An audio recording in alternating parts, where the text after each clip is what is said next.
ब्रह्ममुरारिसुरार्चितलिङ्गं निर्मलभासितशोभितलिङ्गम्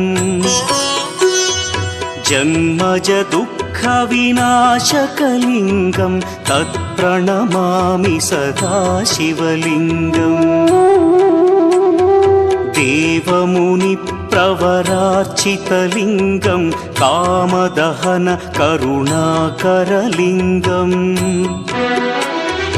रावणदर्पविनाशकलिङ्गं तत्प्रणमामि सदा शिवलिङ्गम्